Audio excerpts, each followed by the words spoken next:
inovasi teknologi, penemuan-penemuan, invensi atau inovasi, pembaruan atau penemuan baru, itu kalau dia memang aplikatif untuk kebanyakan orang, dia akan merubah peta bisnis, dia akan merubah peta politik, dia akan merubah peta budaya. Nah itu ada rutenya. Ketika biyen ono revolusi roda, berubah sak donya. Ngono ya. Nah, ini kan perubahan yang akan luar biasa dialami oleh seluruh masyarakat dunia. Saiki apa nek kabeh online lagi, saiki Matahari wis mulai nutup. Ramayana ditutup, retail mulai mudhun sak piturute. Pijet itu gak perlu angel-angel kon numpak becak rono, tukang pijite teko mek kon cetak ngono. Kate mangan wis karek ngene tok ya. Itu pertanyaan pertama. Pertanyaan kedua ngene, Bang.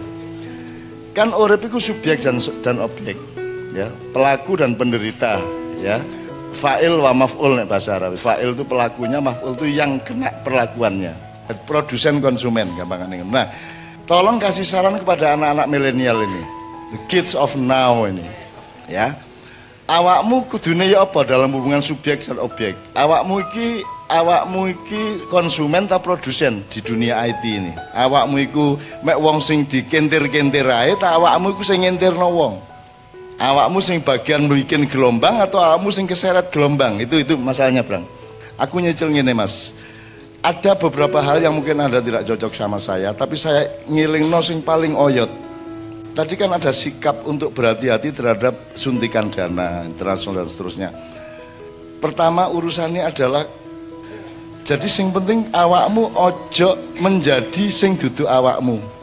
Maksudnya gini loh, nek ancane pertumbuhan sel itu harus begitu ya gitu. Siji dadi loro dadi papat dadi ngono, Bang. Papat dadi 8 gitu ya. Ojo kok suntik kayak siji dadi 16. Itu yang saya maksud. Suntikan dana itu bisa berbahaya kalau Anda tidak alamiah. Alamiah itu bukan berarti meneng loh. Ono tak alam meneng. Anggitmu kon nandur pari itu terus meneng ngono. Sing nyokolno sapa? Iku kerja keras nah, iku sel iku berkembang. Moro-moro menisu itu terus ono godhonge cilik ngene kaya. Wes marang modot-modot. Itu alam itu bekerja luar biasa. Allah bekerja luar biasa, para malaikat bekerja luar biasa. Kalau saya bilang alamiah, ojo rumah samu nganggur. Nah, maksud saya banyak orang modern itu diodot, alam itu diodot, digedek-gedekno, diodot-odot, dilemok-lemokno. Bahkan akeh sejumlah wiritan sing khusus digawe ngono-ngono iku, Bang. Cek wotote metu kabeh, terus mari ngono iso 4 jam. Ono wiritane iku. Mesti njaluk kon kok. Engko antri salaman, cak nopo wirit ya. Jadi nek PT ojo bercita-cita koyok manuk. Nek manuk ojo bercita-cita koyok iwak. Lah ngono. Ini kesadaran paling awal. Tetapi tetap ada kreativitas, tetap ada inovasi, tetap ada ijtihad. Ijtihad itu tidak bisa maslahat kalau tidak taat kepada kudroh dan irodah, qadha dan qadar. Jadi tetap dia taat kepada alamnya, kepada alamiahnya. Itu yang saya maksud. Jadi bukan gawe kreatif, gawe dadi gede perusahaan, tetapi ojo gede-gedean. Selama ini kan gede-gedean tapi itu duduk wekmu meneh. Kayak kon iku duwe warisan tanah ombo, teko mbahmu, omahmu gubuk, terus ana wong teko, kula mboten cocok omonge sak tanahe sak menten ombone sampean mosok omah gubuk, kula damelaken omah nggih. Ngono terus kayak omah gede, mungkin sampean bayari kapan-kapan gampang. Mungkin sampean cicil-cicil. Lah aku tiga ono omah gede. Terus ono tokone barang, dikai modal barang, wis kari dodolan. Terus akibatnya satu, budayanya berubah. Nek wingi pating kerantel gombal iku ndek endi-endi ya, keset gak jelas ngene kaya. Saiki mulai tuku keset apik, kudu nesing gak ndodok, kudu longgo ya toh. Terus sak pitu pokoknya berubah budayanya, berubah biayanya, konsumsi juga meningkat. Ya. Satu, itu akibat pertama. Akibat kedua adalah awakmu aku tuh nyecil iku mang omah terus. Suwe-suwe ada saat dimana kamu tidak mampu nyecil lagi, terus akhirnya diakuisisi ku mang, akhirnya kamu nyecil nganggo omahmu, suwe-suwe nyecil nganggo lemahmu, entek mari ngono kon dilungkas dadi cleaning service di omah iku sing teke tanggamu. Itulah yang dilakukan oleh Republik Indonesia hari ini. putu-putumu dikon bayar kredit utang sing gak karu-karuan akeh karena tidak ada undang-undang yang membatasinya. Berapa tambang boleh dikeruk, berapa utang boleh dilakukan oleh satu pemerintahan 5 tahun, nggak ada undang-undangnya. Pokoknya piro gak apa-apa. Akhirnya suasana menemani kon tadi jongos di negaramu sendiri. Ini aku mek wanti-wanti ndolek eleke, cek awakmu hati-hati kepada yang gagal tadi yang kata Sabrang. Itu pertama. Jadi jangan tidak menjadi dirimu sendiri. Nek arep diperluas deh, aku biyen tahun 78 tahun nulis tulisan jenenge etnotalentologi. Etnotalentologi itu artinya setiap suku bangsa, setiap kelompok masyarakat itu punya ciri sendiri. Jadi cita-citanya ya beda.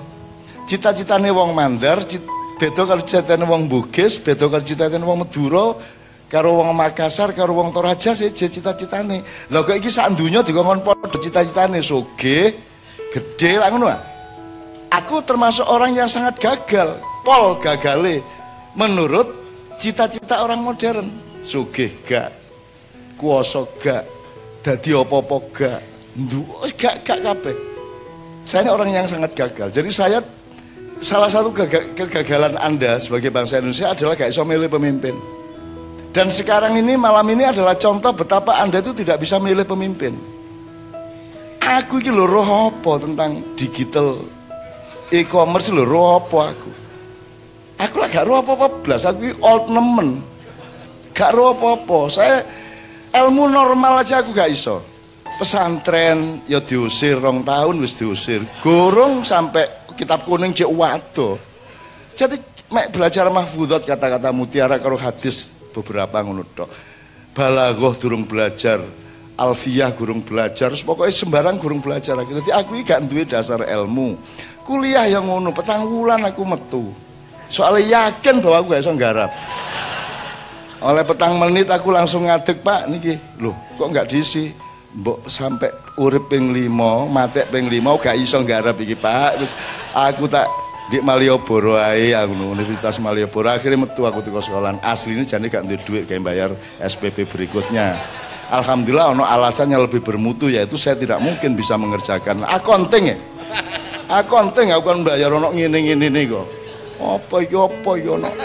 Gak iso blas, pokoknya aku mesti gak iso. Jadi saya tidak expert di bidang apapun. Aku iki gak pinter, gak ahli, modern ya ndak, tradisional ya gak. Lah kok aku diundang rene urusan e-commerce. Iku lah saking gobloke sing ngundang. Karena aku nggodha ngono iku sih. Karena saya harus melewati cara berpikirnya orang modern. Dan aslinya saya ketawa dengan semua itu, dan saya kan gak menene sih Rek. Aku kok guyut tok iku endingnya. Wis ta. Besok malam saya diminta untuk ketemu, akan datang ke rumah saya seorang calon presiden, tapi aku mending ndek Gresik alasane.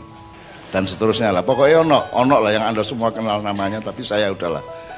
Aku rotok menghindar kira akhir-akhir iki wis ana iso aku wis ro temen ndek ndukurku ya apa. Wis ro temen dadi aku mbela awakmu Rek. Pokoke wis aja ngurus sing saiki, meneh urusan. Saiki siap-siap dadi wong sing insan kamil, ahsanut taqwim, ya. Uswatun hasanah. Gitu. Sing saiki wis baba-baba aja adek ngersula, aja adek menesel. Wis saiki sing penting kon membangun manusiamu. Nek kon pinter lawak dadi pelawak sing berkepribadian. Nek kon dadi pelukis sing punya kepribadian. Saiki gak ono kabeh. Gak ono kabeh. Ono pelawak tapi ya ngono iko. Ono ulama tapi ya ngono iko. Ono ustaz tapi ya ngono iko. Ono negarawan, sapa negarawan? Jadi gak dadi manusiane mergo sing diitung iku mek materine karo sisteme. Manusianya tidak pernah diperhitungkan sama sekali, sehingga tidak muncul tokoh yang berkepribadian. Karek Kartolo saiki. Tinggal Kartolo yang punya kepribadian, punya idealisme, punya ketahanan budaya, punya ketahanan politik, gitu ya. Liya-liyane wis ilang kabeh. Ngono ya Rek ya. Oke. Sing tak maksud jangan tidak menjadi dirimu sendiri maksudnya ngene. Nek anjane kon PT, PTO sing temenan olehmu PT. Ngono lho. Aja PT gak atine meneng-meneng gak gelem PT mergo kepengin dadi banyak. Tak bebek. Gak tahu dadi bebek, PT-mu ilang. Lah ngono sih. Dadi PT kon ya gak temenan, dadi bebek ya gak mungkin. saiki delok awakmu sapa? Tentu saja awakmu duduk petik. Maksud saya itu kenalilah dirimu supaya kamu kenal Allahmu. Kalau kenal Allahmu kau tahu nasibmu insyaallah. Digerabak gardidik. Dadi nek cara kayak rang manuk ya, dua macam burung. Yang pertama burung dara. Dadi nek di Bali ku ana lomba burung dara ku dukur-dukuran miber ya. Itu setiap tahun ada lomba yang luar biasa. Nanti didelok terus kuwabe sing penonton sama yang ngiberno dara iku mang ndelok. Nanti nek dara niki wis mudhun disiki, dari mudhun disiki iku berarti kalah. Sing menang engko sing kari dhewe. Dadi sing munggahe dukur dhewe. Ngono ya. Engko sak rombongan mudhun, nah kalah. Sak rombongan mudhun kalah. Terus ana meneh situk mudhun dianggap menang. Mergo dhek ijen liyane wis mudhun kabeh karek dhek. Wah, keplok kabeh. Mergo iku mang yang paling tinggi. Ternyata ketika mereka keplok ana meneh situk dari balik awan iku mudhun nyeleworot, ya. Ternyata ada lagi yang lebih tinggi. Iku jenenge metiem nek Bali. Jadi ana dara metiem niku ketoke duduk sapa-sapa, ketoke gak ono. Ternyata engkau ketika saatnya tiba mudhun teko peteng-peteng iku. Nah Indonesia iki gak ngerti metiem. Senengamu dara sing ketok tok kon gak ro ana dara sing kok dilungkas nek wis wayahe mudhun. Iku kok sing mimpin awakmu. Ngono lho rek, iki metiem ya siji. Nomor loro Garuda. Garuda itu nama burung, bukan nama jenis burung, tapi nama burung itu ulung, ya. Ulung iki ana sing jenenge Garuda, ana ulung jenenge Karjo, ana ulung jenenge Basio, ana ulung jenenge Basman, ana ulung jenenge Garuda. Anda bisa cari ceritanya, Anda bisa browsing mengenai Garuda. Jadi pokoknya intinya Garuda ini tugasnya adalah membebaskan ibunya yang sedang dalam perbudakan. Tak singkat ya. Jadi ibune Garuda itu diapusi karo Mbak Yune di keraton itu. Maka dia dipekerjakan seumur hidup, jadi jongo seumur hidup karena terikat. Karena gini ceritanya ini ono jaran Melayu terus bedean iko jaran buntute putih ta ireng. Soalnya jarannya putih. Terus sing Mbak Yune ngomong ya putih, terus jari adik nih ireng. Ternyata ketika jaran itu mendekat ireng temenan. Jadi sing menang sapa? Adik nih. Tapi karena ada medsos, irenge iku mang dipotehno. Jadi wong sak Indonesia ruwe iku putih, padahal ireng. Nah, iki bahayane medsos. Pencitraan. 1.500 akun abal-abal. Bahwa iki api, iki elek, iki malaikat, iki setan dan seterusnya. Wis tarek pokoknya kon sing konro di Indonesia iki kabeh abal-abal. Rata-rata. Itu semua rekayasa. Semua berita-berita itu wis tagak ngunu. Apa tentang Habib Rizik, apa tentang Tito ngomong apa, gak ngunu wis ta. Cuman gak usah tak perpanjang, timbangan itu tambah ndasmu pecah. Tambah kaget-kaget. Nah, pokoknya jaran itu mah ternyata ireng, tapi karena kalau dibiarkan item itu terbukti nanti akan kalah adik niku. Padahal bapak nih sang raja mbelo Mbak Yune. Akhirnya bapak nih mengerahkan 9 naga untuk ngidoni nyemprot ireng gue macam dadi putih. Ngono ceritanya rek. Akhirnya adiknya ditandatangani sebagai yang kalah. Akhirnya dia diperbudak oleh Mbak Yunya untuk melakukan apa saja harus mau. Pokoknya kudu nganut. Nah saiki adiknya iki duwe anak jenenge Garuda. Garuda itu hidup tugasnya adalah bagaimana membebaskan ibunya dari perbudakan. Oke. Garuda ini akan bisa membebaskan ibunya kalau dia sudah bisa mendapatkan air amerta, banyu amerta. Kalau di wayang itu namanya perwitasari, ya. Banyu amerta ini air kehidupan. Jadi kalau Anda mau menyelamatkan Indonesia, Anda harus kembali kepada susu ibu tadi. Kembali kepada yang sejati, yang asli, yang orisinil dari dirimu. Kamu jangan pernah menjadi seperti orang lain. Indonesia tidak bercita-cita seperti Cina, tidak bercita seperti Amerika, tidak seperti Arab. Ojo dadi wong Arab, ojo dadi awakmu wong Indonesia, wong Jawa Timur, wong Surabaya, wong Sidoarjo lak ngono. ya dadi iku. Nek kon temenan olehmu dadi wong Sidoarjo, engko metiem kon dukur dhewe. Cuman tirakat rek koyok manuk Garuda, burung Garuda umur 40 tahun dia secara alamiah dia akan terbang meninggalkan sarangnya, dia akan nyopot cucuke karo kukune. Carane nyopot ya apa? Dicakok-cakok nang watu sampai protol. Cakare yang ngono dicakar-cakarno sampai putul. Terus dia gak iso apa-apa, gak iso mlaku ngletak. Di antara sekian Garuda ada yang tidak tahan untuk ngeledak seperti itu karena tidak bisa berbuat apa-apa, tapi yang lulus akan punya cucuk yang baru yang tangguh, cakar baru yang tidak bisa dikalahkan oleh siapapun saja. Dia menjadi Bima Sakti. Kan gitu. Nah, awakmu rek wis tirakat toh. Alemu melarat kok lumayan lah suwene. Alemu bingung kok lumayan suwene. Kon dadi Garuda yang lulus. Saiki kon gak duwe cakar, akan cokol cakarmu, akan cokol cocokmu. Punya kesadaran ojo wedi kon karo penderitaan, ojo wedi karo susah. Gak apa-apa, ancene urip iku angel. Wong kon metu teko wetenge ibumu angele kaya ngono. Ibumu sampai sampai ngono iku. Angel ancene sapa sing ngarani gampang. Ngono ya. Jadi wahai Garuda-Garudaku di seluruh Indonesia, Garuda-Garuda muda, jangan ragu-ragu dan jangan cemas dan jangan gamang kalau engkau tidak punya cucuk, karena baru akan tumbuh cucuk yang akan sangat tangguh untuk masa depan bangsa Indonesia. Ngono ya, oke. Terus masih ada satu sedikit lagi saya ingin omongkan kepada Anda. Jadi Bima Sakti, Pak Bima tok asline. Mari ngono iso sakti ku ya apa ceritane? Mergo dihapusi karo gurune. Kita mboten. Gurune ngongkon-kon anu, cek sakti kon nang segara ndek kono ana naga rek. 9 jumlahe. Terus ternyata anjen dipakakno nang naga iku sing jenenge Bima, tapi Bima dengan keyakinan dirinya yang luar biasa, dengan keikhlasannya untuk menjadi Bima, ya. Bima ya Bima aku, ngono ya. Dia mencoba melawan 9 naga itu dan dia lulus dan dia mendapat kesaktian yang luar biasa sehingga dia didatangi oleh Dewa Ruci yang sangat kecil, tapi ujian terakhirnya adalah Bima yang gede awake melbu nang kupinge Dewa Ruci itu dan iso bleng. Ini kamu akan berpikir mengenai mikro makro, kamu jangan terjebak oleh materialisme bahwa mikro itu dalam makro, tidak. Makro bisa ada dalam mikro. Indonesia bagian dari desa saya, kurang jelas. Indonesia bagian dari desa saya. Bukan saya bagian dari Indonesia. Indonesia bagian dari cintaku. Betul enggak? Nah, aku bagian dari Indonesia, aku njaluk bagian. Aku bagian kok. Endi bagianku? Aku tahu tak ngage Indonesia. Gak tahu aku nagih babal pisan karena saya tidak merasa ada bagian saya di Indonesia. Kon sing takai bagian saya.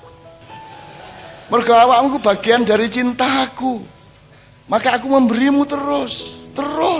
Ngene iki duduk kewajibanku Mak Yan ngene iki kewajibane Depak, kewajibane MUI, kewajibane dinas sosial ngono wae. Malam ini ya. Seharusnya kan dinas apa Pak sing ekonomi sing ngono lah duduk aku lah. Apa sebabnya aku mau melakukan? Karena aku melihat menemukan Indonesia ada di dalam jiwaku dan hatiku. Dan aku tidak akan meminta apa-apa kepadanya, aku yang akan memberi kepada dia. Aku akan men-CSR-i dia. Nah, CSR itu aslinya dari Van de Venter. Jadi biar nonton politik etis. Menggok didik ya, politik etis tahun 1820 berapa gitu ya. Disitulah ada muncul yang namanya etika, kon mari ngerampok saunukai, kon saiki kudu weweh, kudu balekno. Maka CSR itu adalah corporate social responsibility, itu duduk sodako. Ojo perusahaan merasa ngekei wong, duduk sodako. Iku wae wong iku kok sampai nolak ngono. Jenenge responsibility, pertanggungjawaban jawaban, sehingga dia itu kewajiban. Gitu ya. Jadi ku wae mu dhewe rek. Kalau bisa perusahaan itu sebelum berdiri pun dia sudah CSR dulu, akan luar biasa hebatnya perusahaan itu. Jadi wis CSR sik. Sak durung dino toko wis weweh sik ngono ya. Ojo mari badi kayak weweh ngono lho ya. Ngono ya rek ya. Oke. Saya kira ini tambahan saya, mudah-mudahan Anda punya etos dalam hidup Anda. Kon kudu iso ngalahno kayak Bima ngalahno naga, ya. Sinau mulai saiki.